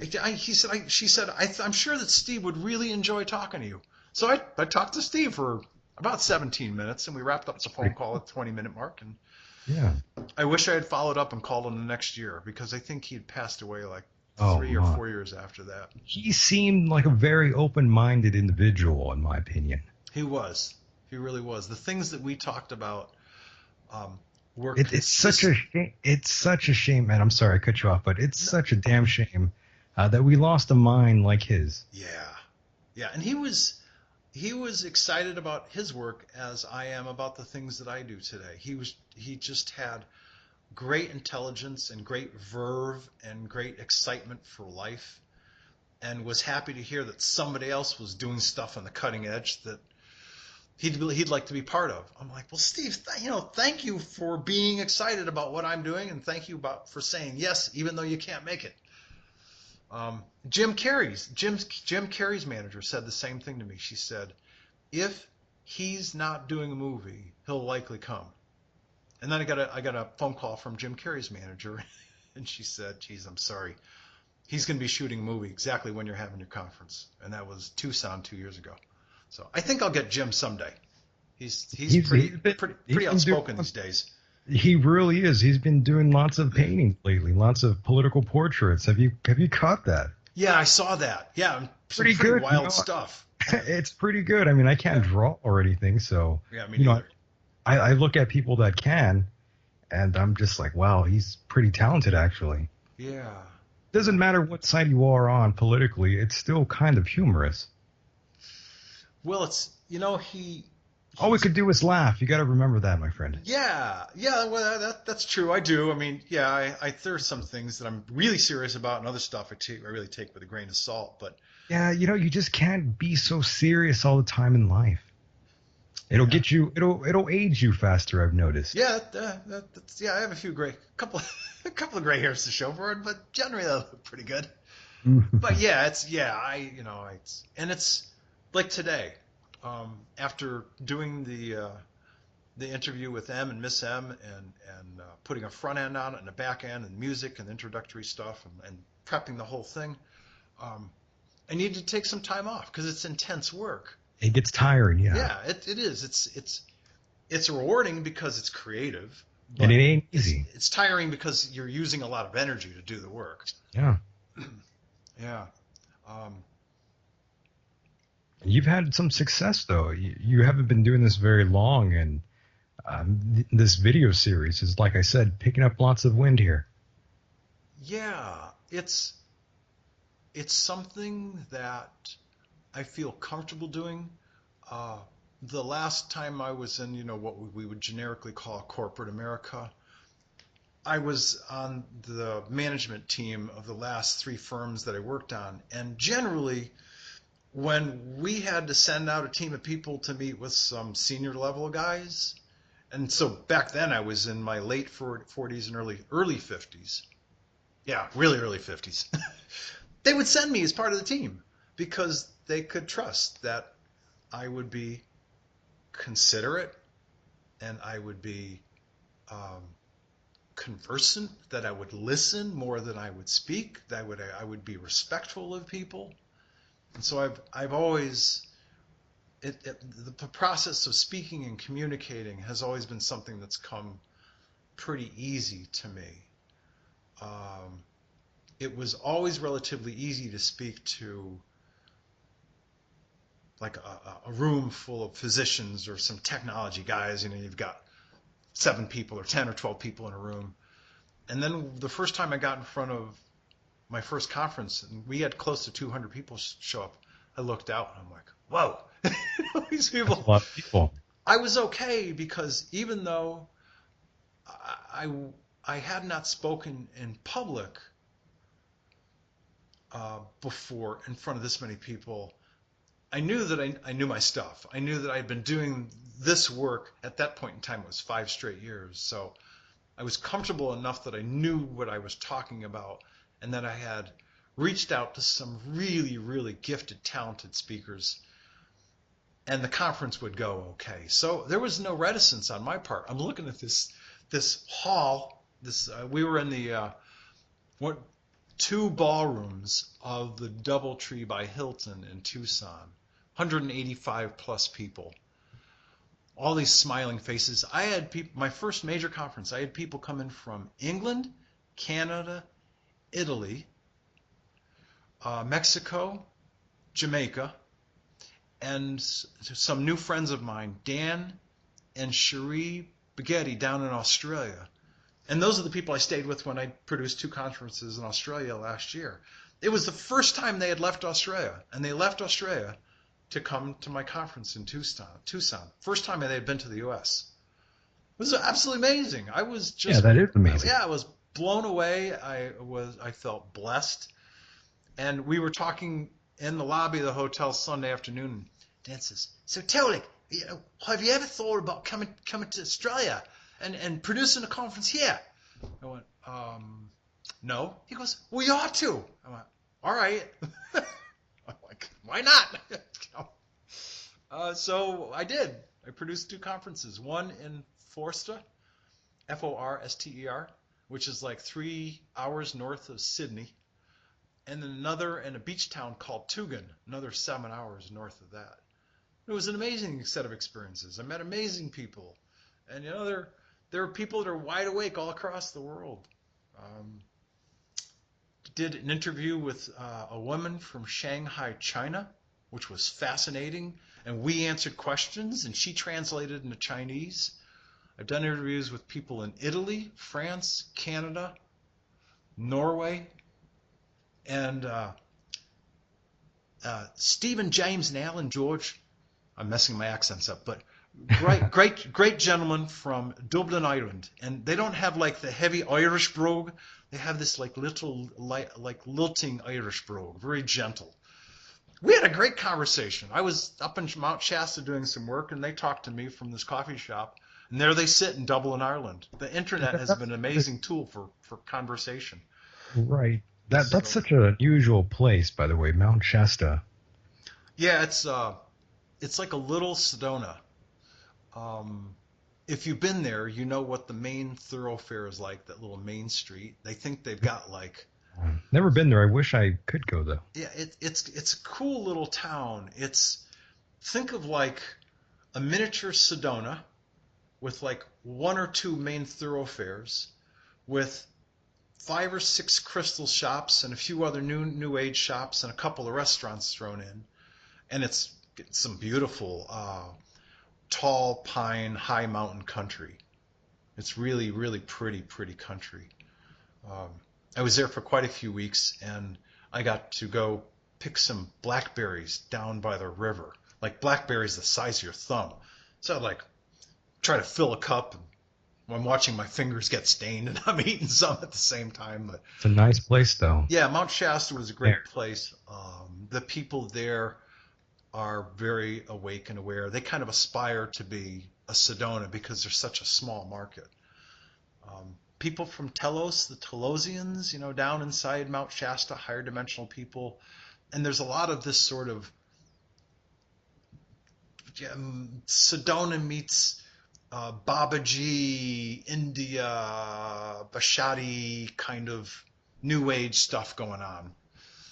It's an interesting mix, but it's like all the crystal stuff of Sedona meets Mahavishnu, India, Babaji kind of new age thing going on in Mount Shasta. That's what it's like. So Oh, I can imagine then. Yeah. it's an interesting spot. Yeah. It seems very interesting. Lots of UFO sightings, and of course, you have those who also seen Bigfoot out there allegedly. Not only Bigfoot, but there are people who have been up to Panther Meadow and had conversations with tall, higher dimensional humans. And they have these conversations and they turn around and that human has disappeared. Whoosh, gone. Number of stories like that. Yeah, weird stories going on. And by the way, what's your opinion on CERN? Do you have any? I was in Geneva on business years ago as a banker, but what I know about CERN, I heard in a conversation when I had Dr. Edgar Mitchell, astronaut Edgar Mitchell, JD, Jim Delatoso, Jim Nichols, and Simon Parks. I also believe Winch Keach. I've initiated some really great roundtables, and this was one of them. Exactly. Yeah, that's why I'm bringing this up. Yeah. And Simon. Let me just ask you really quick. Go ahead. Sure. Yeah. In terms of his abduction story, do you find him to be credible? Do you really believe the story of him and the woman from outer space? Do you find him credible? I don't know about the story from him and the woman from outer space. I've heard the story of what his life was like as a child and how he was, if these are the right words, how he was managed by some highly intelligent, what do they call them, like praying mantis. We would call them praying mantis people. I've had enough conversation with Simon that my intuition tells me that everything that he's talking about has happened to him. So he's not lying, in other words. I really don't think so. He seems an interesting guy, so that's why I'm asking. I've had at least 4 conversations with him publicly in roundtable conversations. I've had a couple of private ones, and the man is consistently the same. just like you and I are having a conversation, he and I have had conversations, and Sure. his information is consistent. He's kind, he's gentle, he's intelligent. There's almost never any ego. Those are good signs. That's Um, true. Yeah. yeah, I think they're good signs. But yeah, just a wonderful gentleman. Yeah, apparently fathered a child with an alien, for those who are wondering what we're talking about. It's a very extraordinary story. Yeah, well, I'm like, well, hey, listen, Simon, if you did this, and if I believe that I did this, I did my own stuff. I mean, we're not we're not that. If we're normal, then you imagine what other people are doing. So, and like you said, you got to have a sense of humor about this stuff. But yeah, I think that Yeah, he's from a very interesting position. So for him to be making this sort of story yes, would be kind of unusual. yep, yep. And as a similar, so you've got a guy who was in some part of his career a political professional, if you will. Maybe professional is not the right word, but he was involved in politics in that he was a UK councillor. And then you also have a gentleman who I think is either 90 or 92 right now, Paul Hellyer, Paul Hellyer, yeah, he's been right? on the program. Yeah, so the retired Minister of Defense for the country of Canada, who is now and has been speaking openly, I guess, the past 4 to 6 years about the reality of extraterrestrial life visiting this planet. A, that there is something called a galactic council or galactic federation. B, that one of the races of the people are from Andromeda. I'm like, what? Did he just say that? So Hellyer, retired defense minister from Canada, is saying these things out loud. I'm like, all right, well, I guess I'm not that far far out there. But Yeah. there are people who've had amazing experiences, and um, Yeah, it's hard for me to judge completely because I've had my own experiences as well. So it's hard for me to sit here and be like, well, that story's Bravo Sierra. yeah, my own intuition tells me that each of us should simply pay attention to our own internal guidance, if you will. Yeah.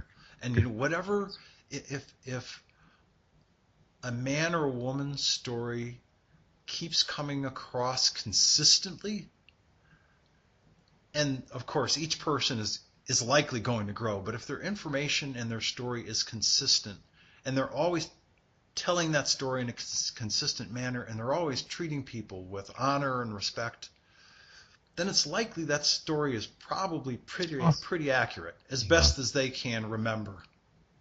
Those are sort of my guidelines. And what about other classic UFO cases out there that have existed for many years? Have you ever looked into those? And if so, which ones do you believe to be more credible? Um, I'm not an investigator, so I've never Sure, but I've never everyone done has. an investigation of people, but I've met Larry Warren of the RAF Bentwaters case. Larry Ah, Warren, right. Peter Robbins, and some of Another those guy. guys. And Mhm. I believe Larry. He went through what he went through. Um, I know Travis Walton and have met him quite a few times in the course of a number of years. That's Um, another interesting case. yeah, Travis is a contactee. He had a very interesting contact experience. He was definitely up on a ship. They probably patched him up while he was up there. Um, Arizona is a place, there's a lot of wilderness. And also, there's a lot of crystal in the ground here, so the natural vibratory energy of this area is very high.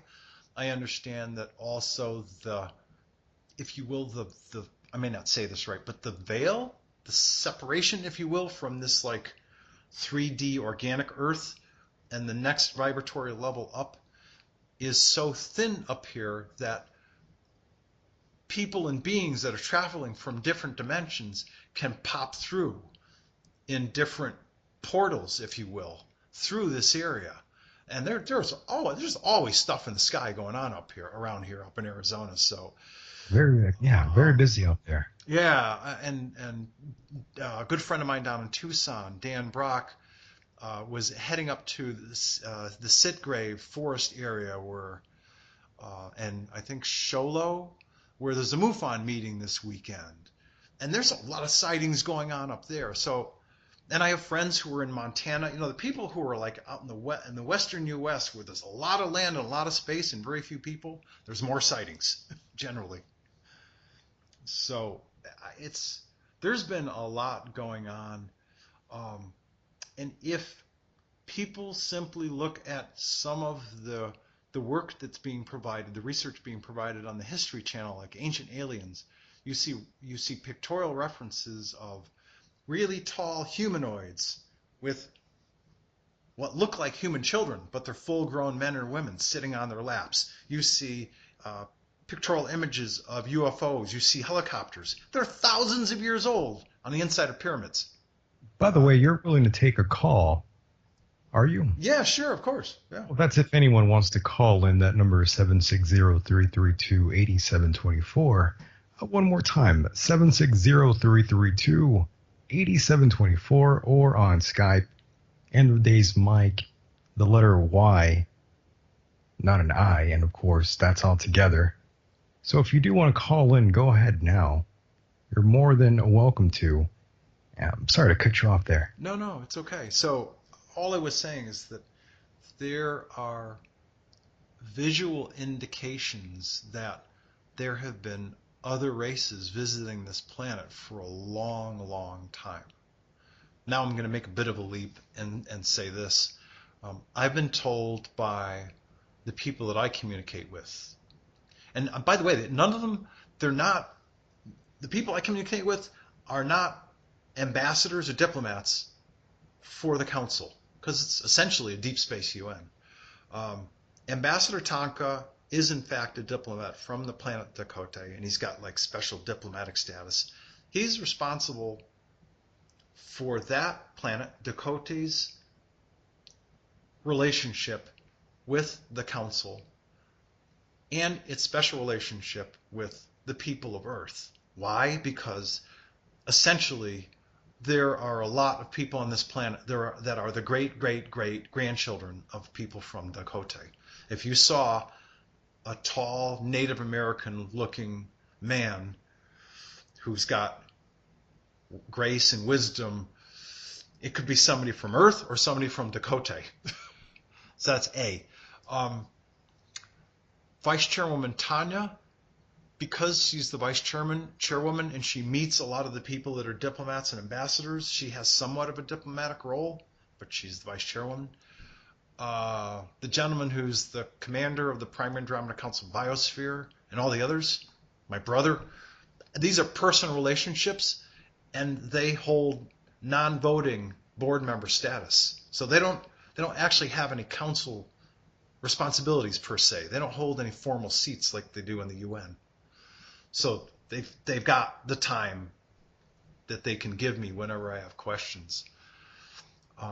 So having provided those definitions, here's where I'm going. They've told me categorically that at some point in the near future, if you will, history of this planet, when all of the Earth changes have ceased to happen, when humankind has reached its peak of existence, when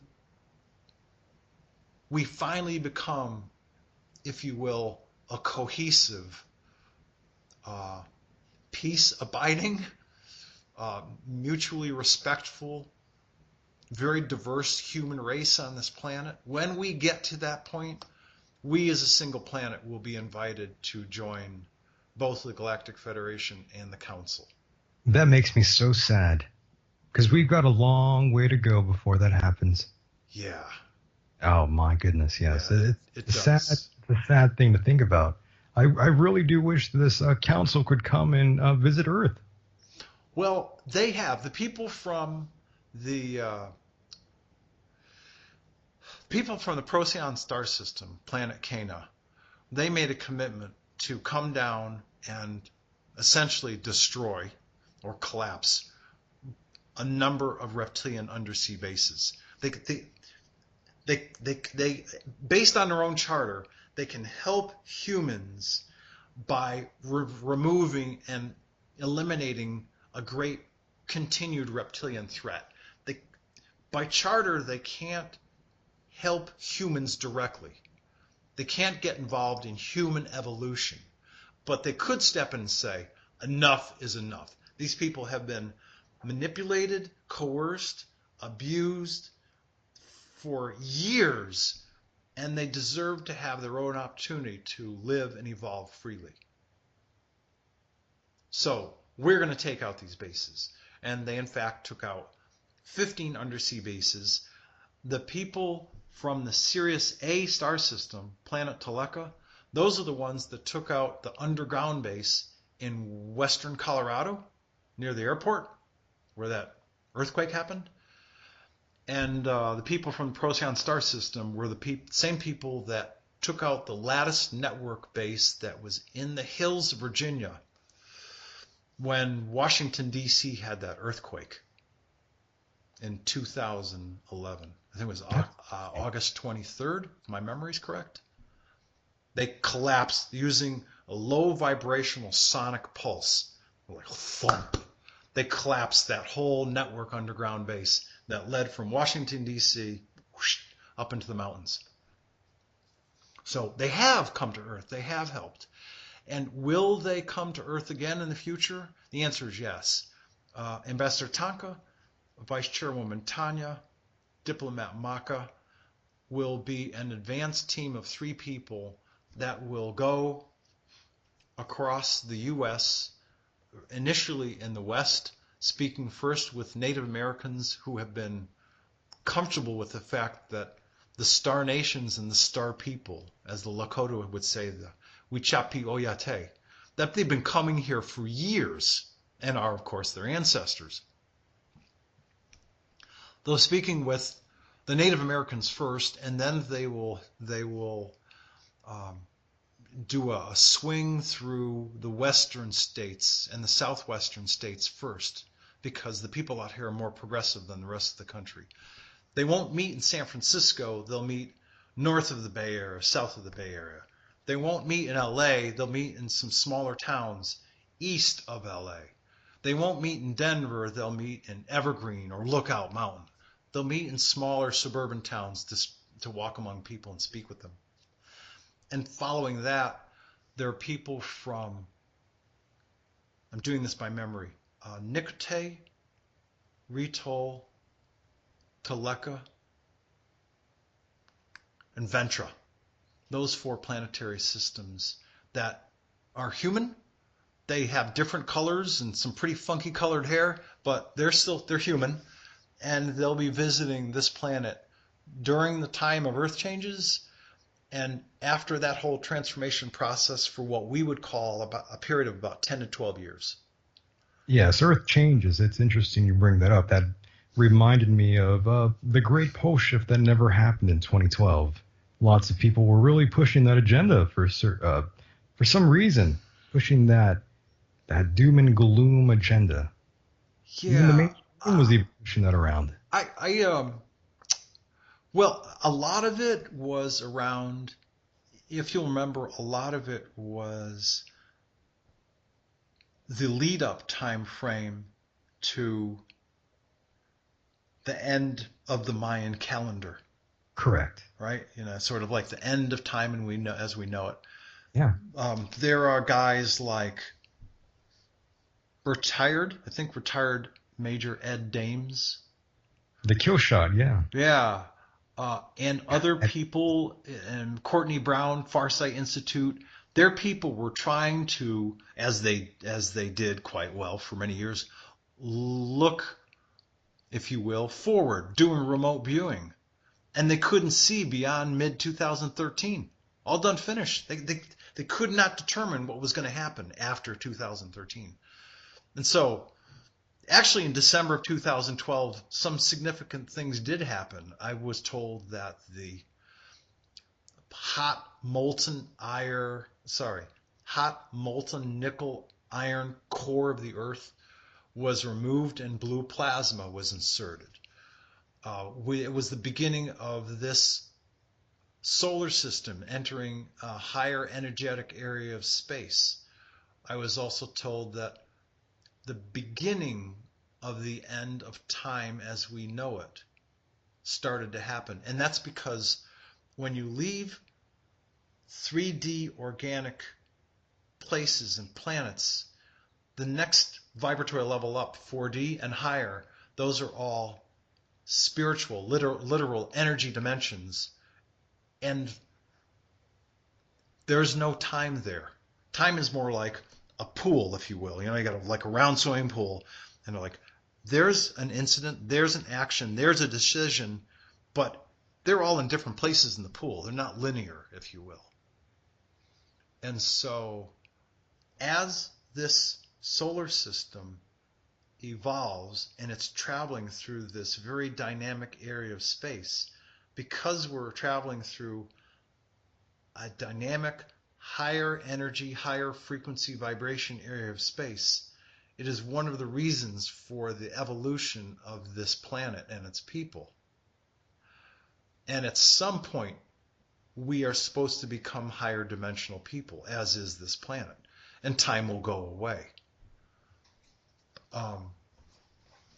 I still think that we're going to see shifting and adjustment of the planetary crust.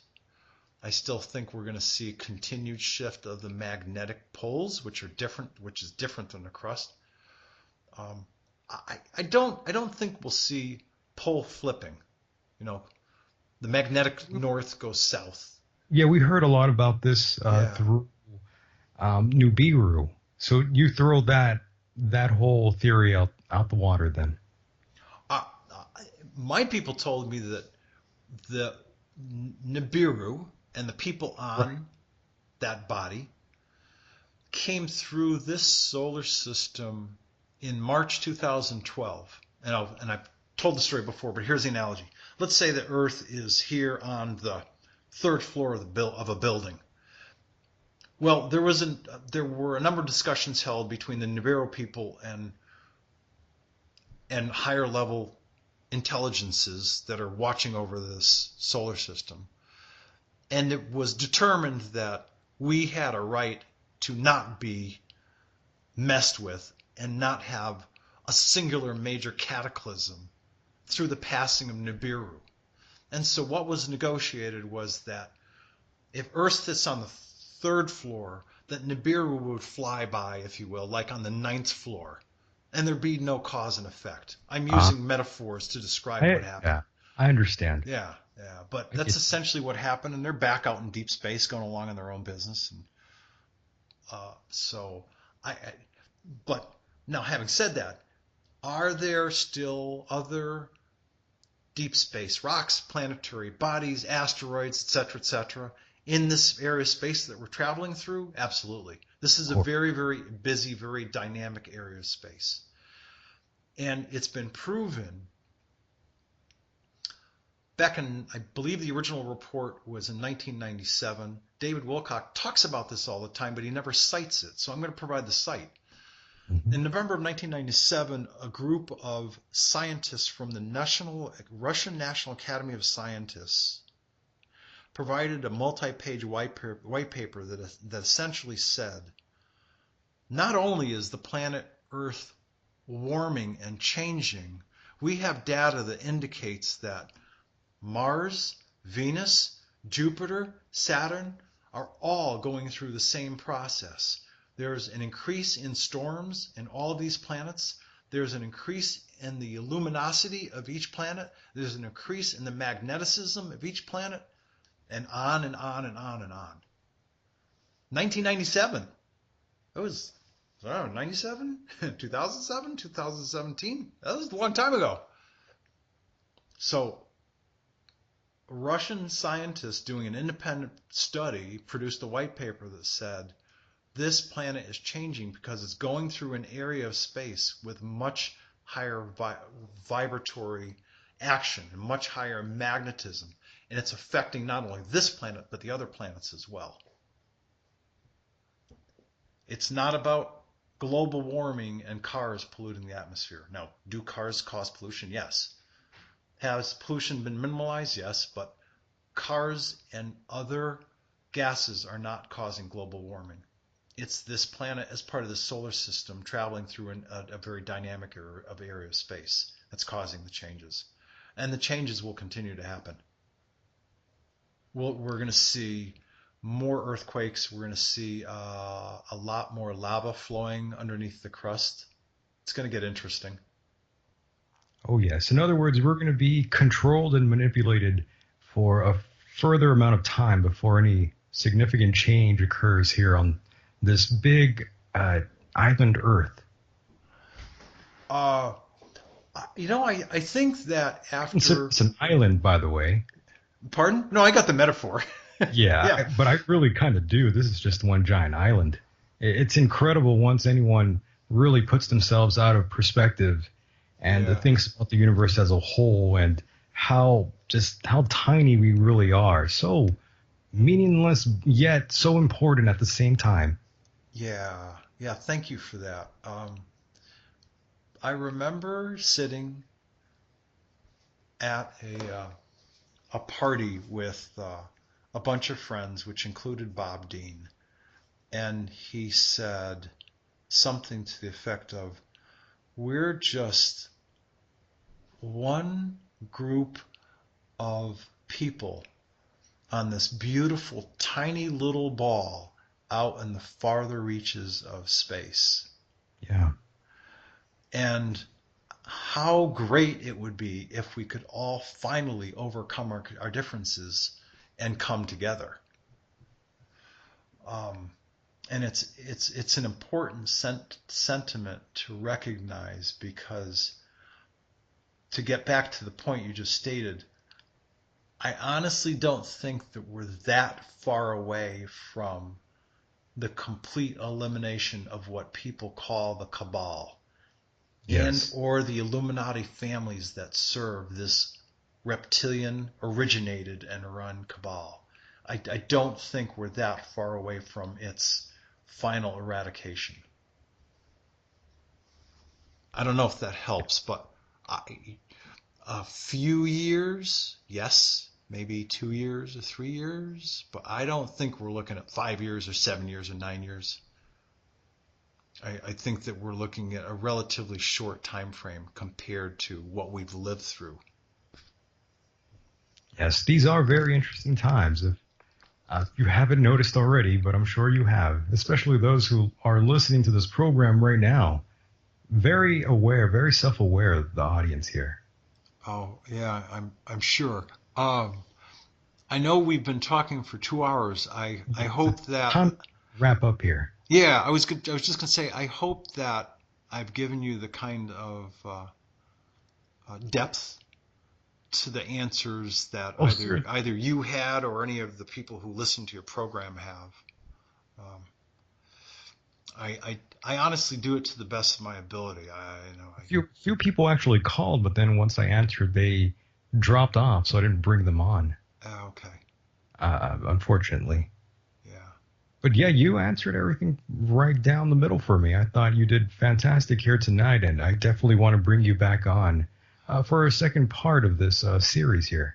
Oh, I thank you. I feel honored. I'd be happy to. It's nice to engage with a gentleman who's intelligent and calm and takes a really practical approach. I really appreciate that, because for all of the experiences that I've had, I'm a really, really grounded person. I try to conduct my life as best as I possibly can, and I try to keep this information as grounded as possible. Yeah, you're very intuitive. Oh, thank you. Yeah, Yeah, I do my best to do that, but I also try to keep it grounded in statements and concepts that people go, okay, I get what he's saying. I may not believe it all, but I understand the path he's trying to bring us down and the reality of what's going on. That's it's people. It is absolutely a person's right to believe or not believe, but I'm just trying to do the best job I can to provide a clear picture as possible about what I've learned about the people in the Federation and the Council, and what I've learned about what our near future is to be like on this planet. It's supposed to become a really incredible, beautiful world again. I mean, it already is, but imagine this world with a whole planet of people who are willing to cooperate and collaborate and simply help each other. It's my understanding also that there'll be a period of like 10 to 12 years where there'll be a transition time. The if you will, global economy will no longer be run by economics. It will be no longer focused on money. It'll be focused on collaboration and growth and trade and exchange and people helping each other. And I think that's a really good future to look forward to. I agree. And once again, I do want to thank you for being a part of the program. Go ahead now and plug anything you'd like, my friend. Oh, sure. Thank you. For the people that live in Arizona, and certainly for the people that live in the greater Sedona area, a couple of months ago, Joe Anthony and Joe and his business partner own the Art of Soul in Sedona. It's a wonderful sort of Native American New Age shop. Some incredible artwork from Hopi and Navajo artists. So Joe Anthony and I decided to start a monthly meeting group, and we've called it Sedona Close Encounters. And I've created a poster that looks similar to the movie Close Encounters, and I've used Thunder Mountain, which kind of looks like the butte from Wyoming from that movie. Very cool. Yeah. And so once a month at the Sedona Community Center, one of the local people speaks. And we get together for some pizza or soda or tea or whatever else after. But this month, next Friday, sort of, 6 days from now, Tom Dongo, who's a well-respected, lifelong paranormal and UFO researcher, Tom Dongo will be presenting between like 7 and 9 p.m. at the Sedona Community Center on Friday night, April 27th. And people show up, we call them love donations. You put $5 in the basket or $10 or whatever, local people that come. And we all get together. The first time we did this, Joe did it, we had, I think, like 47 people. We had one occasion, I think, 34 people. Last time it was, I think, about 27 or 28.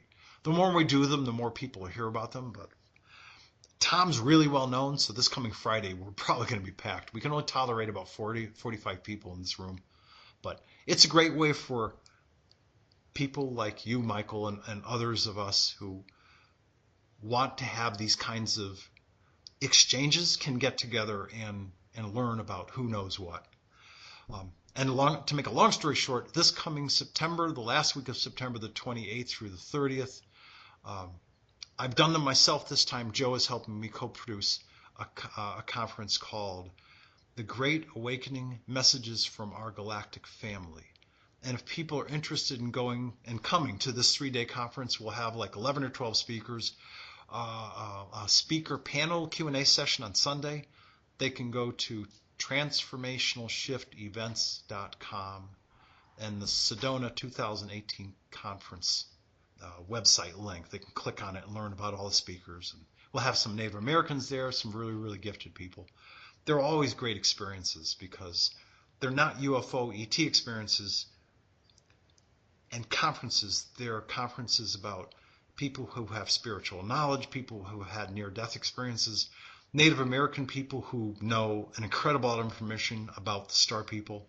We bring all these people together in a single conference setting, and they're really unique. So we enjoy them. So if you're interested, head over to the Transformational Shift website and come visit us in September and have a lot of fun with the rest of us.